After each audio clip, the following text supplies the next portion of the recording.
Hello guys, I hope आप सब ठीक होंगे। हमारा टॉपिक चल रहा था वैदिक सभ्यता। तो इसका नेक्स्ट क्वेश्चन करेंगे आज हम। तो देखिए इसका नेक्स्ट क्वेश्चन क्या है। प्रसिद्ध राजाओं का युद्ध राजयुद्ध किस नदी के तट पर लड़ा गया था। जो 10 राजाओं का युद्ध था उसको राजयुद्ध बोलते हैं। वो किस नदी पे लड़ा गया था, किस नदी के तट पर?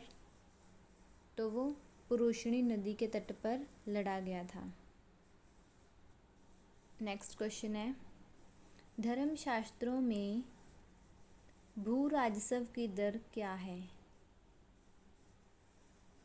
तो भू राजस्व की दर धर्मशास्त्रों में 1/6 है। नेक्स्ट क्वेश्चन, 800 ईसा पूर्व से 600 ईसा पूर्व का काल किस युग से जुड़ा है? तो 800 से 600 के जो बीच का काल है वो ब्राह्मण युग से जुड़ा है। ओके, नेक्स्ट क्वेश्चन है अपना, किस काल में अछूत की अवधारणा स्पष्ट रूप से उदित हुई? तो धर्मशास्त्र के काल में। ठीक है, एशिया माइनर स्थित बोगाजकोई का महत्व इसलिए है कि जो एशिया माइनर में बोगाजकोई है ना, उसका महत्व किस लिए है? तो हमारा ऑप्शन ए राइट हो जाएगा कि वहाँ जो अभिलेख हमें प्राप्त हुए हैं उनमें 4 वैदिक देवताएं कौन कौन से थे अपने? इंद्र, वरुण, मित्र, नासत्य, इनका उल्लेख मिलता है जो एशिया का माइनर। ठीक है, माइनर में जो स्थित है ना बोगाजकोई, उसका महत्व इसलिए है क्योंकि उसमें जो हमारे 4 देवता हैं उनके बारे में बताया गया है। अगला क्वेश्चन है, गायत्री मंत्र देवी सवृत को संबोधित किस पुस्तक में मिलता है? गायत्री मंत्र के बारे में किस बुक में बताया गया है? तो ऋग्वेद में गायत्री मंत्र के बारे में बताया गया है। ये क्वेश्चन एग्ज़ाम में पहले भी आ चुका है और आगे भी आ सकता है, तो ध्यान से आप इनको सुन लीजिए। न्याय दर्शन को प्रचारित किया था। न्याय दर्शन को किन्होंने बताया था इनके बारे में? तो गौतम जी ने बताया था। ठीक है, ऋषि गौतम जो कि बहुत महान ऋषि हुए हैं, है ना। नेक्स्ट क्वेश्चन, प्राचीन भारत में निष्क से जाने जाते थे। तो निष्क किनको कहते थे एंशिएंट इंडिया में? जो निष्क थे ना प्राचीन भारत में, कौन थे? तो वो थे स्वर्ण आभूषण होते थे ना, इनको निष्क बोल देते थे। अगला क्वेश्चन, योग दर्शन के प्रतिपादक हैं। ये भी क्वेश्चन बहुत बार आया है योग दर्शन के बारे में। तो पतंजलि है ना, वो योग दर्शन के प्रतिपादक हैं। नेक्स्ट क्वेश्चन, उपनिषद पुस्तकें हैं। उपनिषद पुस्तकें हैं वो क्या हैं?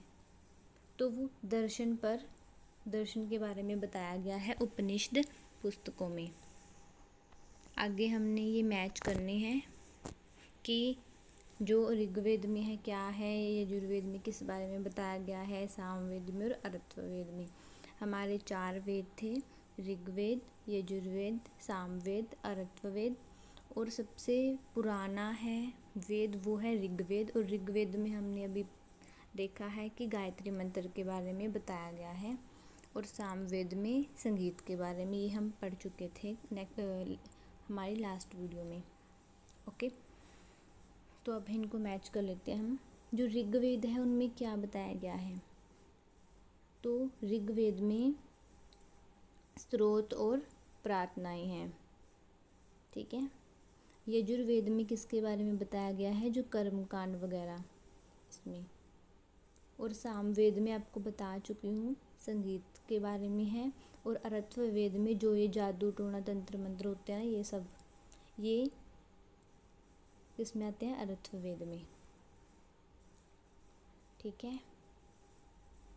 चलिए अगला क्वेश्चन है, आरंभिक वैदिक साहित्य में सर्वाधिक वर्णित नदी है।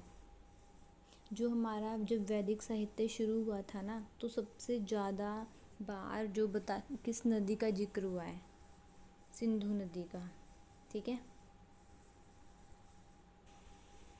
हमारा नेक्स्ट क्वेश्चन है, उपनिषद काल के राजा अश्वपति शासक थे। अश्वपति शासक कहाँ के थे, तो ये थे केकय के। Option B is right. अगला क्वेश्चन, आध्यात्म ज्ञान के विषय में नचिकेता और यम का संवाद किस उपनिषद में प्राप्त होता है। नचिकेता और यम दोनों ये आपस में बात करते हैं, तो किस उपनिषद में हमें पता चलता है, तो कठोपनिषद में, ठीक है। ये तो फैक्ट है, आपको ऐसे ही याद रखने पड़ेंगे, ठीक है। तो ध्यान से आप इनको कर लीजिएगा। ये क्वेश्चन है, वैदिक नदी कुबा काबुल का स्थान कहाँ निर्धारित होना चाहिए। जो ये ना काबुल, काबुल आपको पता ही है कहाँ पे, ये अफगानिस्तान में है ना काबुल, है ना। तो वैदिक नदी कौन थी, कुबा। कुबा ये कहाँ पर थी, काबुल में। तो इनका कह रहे हैं स्थान कहाँ पर होना चाहिए। ये तो हमको वैसे भी पता ही है अफगानिस्तान में, तो उसका स्थान अफगानिस्तान में होना चाहिए ना। अगला क्वेश्चन, कपिल मुनि द्वारा प्रतिपादित दार्शनिक प्रणाली है। कपिल मुनि थे, इन्होंने किसके बारे में बताया था, तो सांख्य दर्शन के बारे में बताया था कपिल मुनि में। कपिल मुनि ने, ये बहुत इम्पोर्टेंट क्वेश्चन है। ये हमारा नेक्स्ट क्वेश्चन है, भारत के किस स्थल की खुदाई से लौह धातु के प्रचलन के प्राचीनतम प्रमाण मिले हैं। लोहे की जो लोहे की जो वो है ना धातुएं है ना, ठीक है, जो मेटल्स हैं, वो कहाँ से प्रूफ मिला है उनका, अंतरजी खेड़ा, यहाँ से मिला है लोहे की धातुओं का प्रमाण। नेक्स्ट क्वेश्चन, निम्नलिखित में से किसका संकलन ऋग्वेद पर आधारित है। तो किसका है, सामवेद का। सामवेद में किसके बारे में है, संगीत के बारे में, ये हम पढ़ चुके हैं। निम्नांकित में कौन प्रस्थानत्रयी में शामिल नहीं है। प्रस्थानत्रयी में कौन शामिल नहीं है, तो है भागवत। भागवत है ये, प्रश्न इसमें शामिल नहीं है। कर्म का सिद्धांत संबंधित है, तो किससे है, मीमांसा से, जो कर्म का सिद्धांत संबंधित है। हमने मैच करना है कि किसमें क्या बताया गया है। तो जो अथर्ववेद है उसमें क्या है, औषधि वगैरह बनाई जाती है ना, ये इससे रिलेटेड है। ऋग्वेद में क्या बताया गया है, भगवान की पूजा वगैरह, गायत्री मंत्र, ये फैक्ट ज़्यादा इम्पोर्टेंट है ना। तो गायत्री मंत्र भगवान का ही होता है ना। यजुर्वेद में क्या बताया गया है, बलिदान वगैरह। और सामवेद में संगीत है ना, स से आप याद कर सकते हो अगर ना भी हो। नेक्स्ट क्वेश्चन, चरक संहिता नामक पुस्तक किस विषय से संबंधित है। जो चरक संहिता है वो संबंधित है चिकित्सा से। नेक्स्ट क्वेश्चन, यज्ञ संबंधी विधि विधानों का पता चलता है। जो यज्ञ है ना, यज्ञ किसमें थे, यज्ञ यजुर्वेद में, ओके। वैदिक युगीन सभा, वैदिक युगीन सभा कैसी होती थी? उसमें एक मंत्री परिषद था। वैदिक युग में प्रचलित लोकप्रिय शासन प्रणाली थी। तो मतलब कैसा शासन था वैदिक युग में? तो था गणतंत्र। नेक्स्ट क्वेश्चन, सबसे प्राचीन वेद कौन सा है? सबसे पहला फर्स्ट वेद कौन सा है? ऋग्वेद। ये हम आपको बता चुके हैं ना। कौन भारतीय दर्शन की आरंभिक विचारधारा है? सांख्य है ना। सांख्य, योग, न्याय, वैशेषिक मीमांसा और वेदांत, इन 6 भिन्न भारतीय दर्शनों की स्पष्ट रूप से अभिव्यक्ति किसमें हुई है? तो हुई है वैदिक युग में। ठीक है, चलिए अगला है, वह दस्तकारी कौन सी है जो आर्यों द्वारा व्यवहार में नहीं लाई गई थी?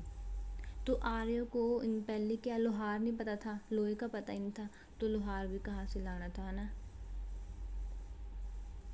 नेक्स्ट क्वेश्चन, आयुर्वेद के बारे में किसमें है? ऋग्वेद में। धनुर्वेद के बारे में है यजुर्वेद में। गंधर्व वेद रिलेटेड है सामवेद से, और अर्थवेद रिलेटेड है अर्थशास्त्र और अर्थवेद बोथ आर सेम। तो ठीक है, ये सेम मैच हो जाएंगे। ठीक है, आज के लिए इतना ही। हमारे काफ़ी क्वेश्चंस हो चुके हैं, बाकी ना थोड़े बहुत रह गए हैं, वो हम आगे कर लेंगे नेक्स्ट वीडियो में। Okay, thank you. जय हिंद, जय भारत।